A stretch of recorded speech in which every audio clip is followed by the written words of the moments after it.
अस्सलाम वालेकुम दोस्तों, मैं हूं नासिर और आप देख रहे हैं नासिर भाई यूट्यूब चैनल।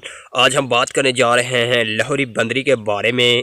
दोस्तों, लाहौरी बांदरी ने जो है अपनी वीडियोस खुद डिलीट कर दी हैं क्योंकि लाहौरी बांदरी के